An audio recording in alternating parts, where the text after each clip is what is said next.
case. Back on, Gerty rude, back again, that Tuesday mood. Right, I'm going to leap in because my computer's dying on me. Quick, let's go. In Rotherham, What's happening? They were given grotesquely disproportionate sentences. It was ridiculous. You know, we only last week a 41-year-old mother of two Tory councillor's wife who's never been in trouble with the police at all before in her life. No. Got the best part of 3 years in jail for traitorous dirty words, nasty words on Facebook. Mm-hmm. We know of others like this. We know of all these writers. Now, Peter Lynch took part in a very unpleasant demonstration in Rotherham. It was outside. Yeah, a demonstration that was actually ratcheted up by the mainstream media and social media and certain creators, and there's dozens of them on social media of both sides of the political spectrum that enjoy and make quite a lot of money out of standing up there going, oh, we're going to hell in a handcart, it's everybody else's fault, oh yeah, it's all these people coming over here, Well, whether they're victims of human trafficking, which is what I choose to believe, or it's an invasion, which they choose to believe, they're still like, do you know what I mean? They're just like us. And they're making a lot of money out of these hashtag, what are they, human trafficked people, victims, I believe, because they're paying somebody to get over here. And if you look on my back catalogue, I've always said they were victims of human trafficking. If you look into the line, what is it? I can't remember the key, well, I can't remember the thing, Latin word. Anyway, who benefits is basically what it means. Qui bono, is it? Whatever. And when you trace the money trail, yes, it leads right up to the top, voodoo people, it does. And if I said too much, I'd have to avoid tunnels and probably bridges and probably cliffs. We all need to avoid cliff because, do you know what I mean, it's dodgy. But there's that to it. And he should never have been put in jail. He was there at the protest. It was very hot in summer and it was very bleeding hot between mid-July right up until late August, really, this year. And I think temperatures were high, weren't they, darlings? They were. A situation had occurred somewhere in the west coast, northwest of Britain. And so out of that came these demonstrations. And if you go back, they were ratcheted up by, not Kevin O'Sullivan, but the station he works for, GB News, and as I say, so many social media creators of both sides of the spectrum that earn a lot of money out of pointing out, oh my God, everything's really bad, you need to go out on the streets, you need to say this, you need to do that. They remind me of the working class people and the people that, disaffected, disenfranchised people that go out and really take on board what these people are saying.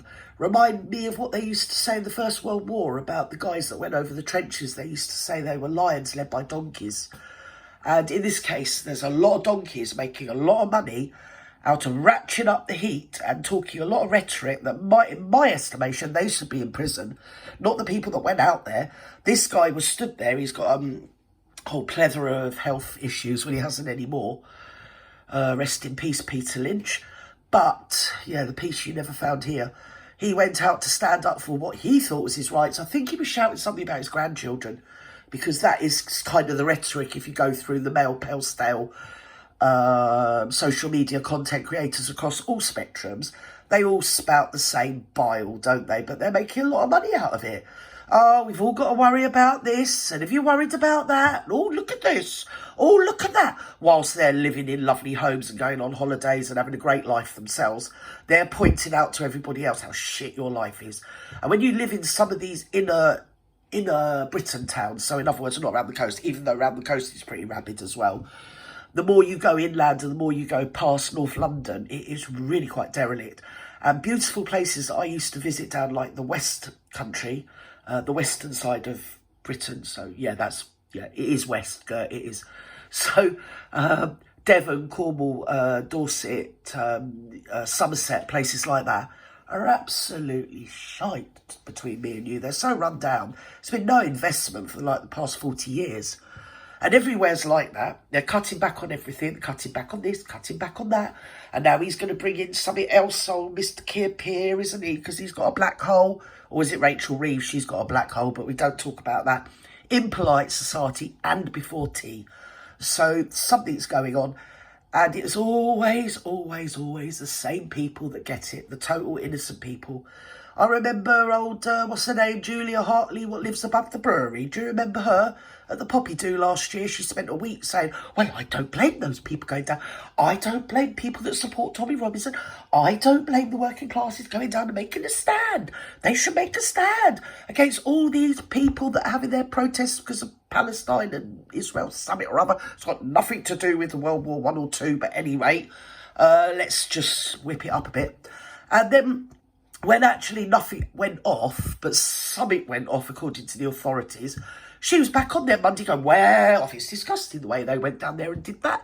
Always remember it, always remember it. I just click her off. I don't watch any of them.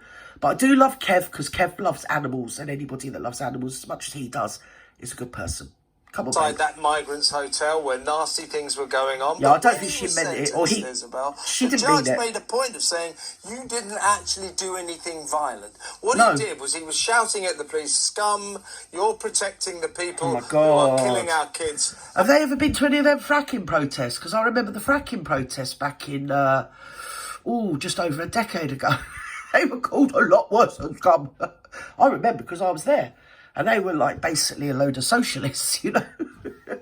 Or even, dare I say, the communists. Do you know the types that like Mr. Karl Marx, Mr. Friedrich Engels? That one.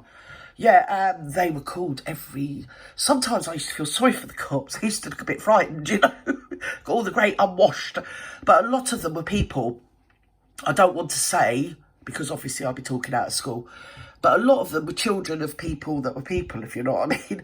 And they'd sort of hopped out of society to be right on, protest. But if they ever got arrested, you know, mummy would come pick them up in a Rolls Royce or #/daddy, one of them. You know what I mean? And Same old What story. he meant by that, migrants. You know, I'm not defending I was these what one might comments. call an He observer, also my had darlings. a placard that accused the police of being corrupt and of being scum. Right.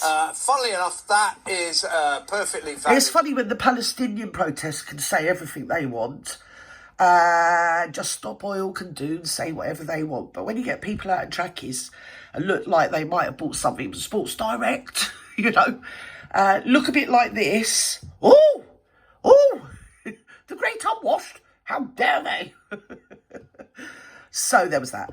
And tensions were running high. And also I find another thing. Now stay with me on this, because I remember when he first got into power, he said, well, I'm going to let out 47,000 prisoners. And I was like, right, well, why are you doing that? But don't really care, because his KISS theory don't make no sense. He's just do-dally, yeah.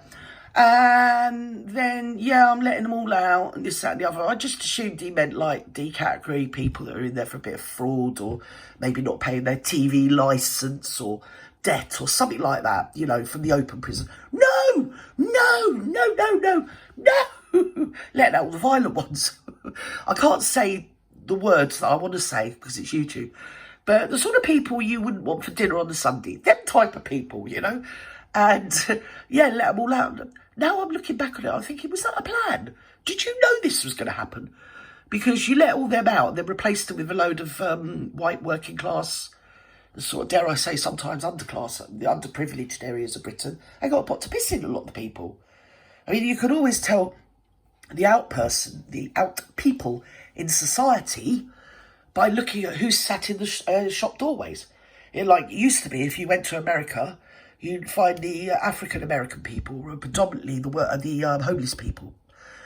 Also with Australia, it would be predominantly the Aboriginally indigenous population that you'd find disenfranchised from society. The same in Canada. You'd find the same. The indigenous Indian population, in other words, the original people, were the ones that are disenfranchised and put on reservations and living in pretty much squalor. And then you've got this here as well, and you're seeing everywhere you go, and everywhere I go, and maybe it's just because it's me, I just see white working class, predominantly men, sometimes women, but predominantly men, sat in shop doorways everywhere. Even in towns and villages that you would never ever previously have thought could ever have a sort of homeless population or a sort of street drinking population, is it, I suppose? Because I suppose if you're homeless and it's pouring with rain, you've got to do something to numb the pain, haven't you? So there's that to it. Anyway, so this guy, Peter Lynch, was put in prison. He had a plethora of real bad health problems. I think he was about 61 1 or 2. Anyway, it seems like he's probably took himself off to see Jesus. Let's put it that way. Which is absolute travesty. He should not have been in there. Previously of good record, good repute. He should have had a community sentence. He shouldn't have really had that. But even if you wanted to go somewhere with it, you'd have thought it would have been a community sentence, maybe a tag, or maybe a ban from attending a protest and a suspended sentence, or a fine, something like that. Oh, he got 3 years in prison. I mean, is this North Korea? Where the hell is this country going to? And who does Keir Pearce think he is? And I'll tell you another thing, and I don't care who knows it while I'm here, while I've got you here listening to me. Do you remember in the lockdown of 2020 when they took that bleeding article, Keir Pearce, and he went down to the greatest city, or one of the greatest cities ever in the history of Britain, Salisbury, a city I know well, okay? And he took himself in a pub, and the publican was peed off with him and said, "Can you get out of my pub? It's my pub, get out." And he had his security people attacked the publican who owned the building. He owned the building. And they attacked him. Like, "Don't talk to him like that. No, get out of my pub. I don't want you in here." Because what he was doing, he was trying to get a publicity puff piece. It was sort of like he had cameras with him, media. "Oh, look at me. I'm a man of the people. I'm here in Salisbury and I'm in a pub. I am. Look at me." And I think the geezer in the pub was peed off because he hadn't been socialist during the lockdown. He'd been licky-licky with Boris and the World Economic Forum. In fact, he wanted to lock down longer and harder. And he wanted to mandate all sorts of things that maybe should never be mandated, and is actually against the Geneva or the Nuremberg Convention, probably both, and probably against human rights and everything that's holy. So, if people didn't realise by that, because I always remember it, yeah, but he's still got to be Prime Minister, or as I like to call him, Prime Sinister. So something's going on. I don't know what it is, but it's not very nice. Basically, in my opinion, we could do with somebody that isn't like a robot or something, whatever it is that's going on with him. "Oh yeah, that's stopped as well, isn't it? Here, don't talk about that. Do you remember?" All right, okay, I'm going to out myself. It's me. It was me. You know, the other week. Who or what, yes, has broken up or come between Lady Carmen Starmer and Sir Keir Starmer, whatever his name is. Yes.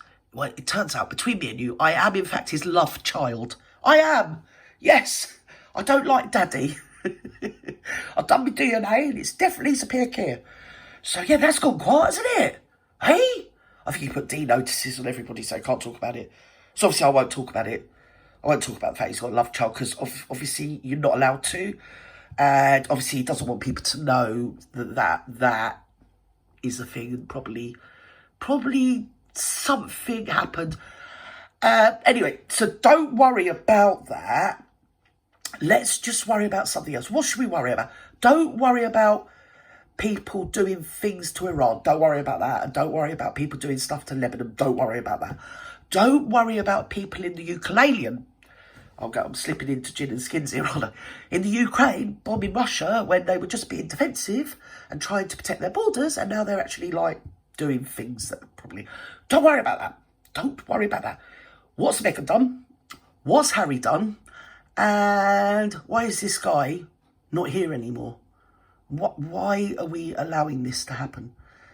Mind you, I do know how you feel, because I don't know what to do either, so... But... in my defence, I'm not earning money from standing up here being a boring, bleeding, what's it, a doomsayer. Oh, everything's wrong in the world. Ka-ching, ka-ching, ka-ching, ka-ching for me. Do you get me? It's not good. Anyway, rest in peace, Peter Lynch. You deserve so much better. You didn't do anything wrong, mate. You should be exonerated. I hope his wife takes him to the cleaners, because the one thing I've learned in my life is that situations change, and the zeitgeist can all of a sudden be going in one direction and then flip and spin on a penny and go the other way. And people do then find themselves in, let's just say, legal places. Let's just put it like that. Let's just say legal places. So I hope in the future society changes and Mrs. Lynch or the children, do whatever they need to do to get justice. Let's just say that, all right? Bless his heart. Rest in peace, Peter Lynch. Over and out.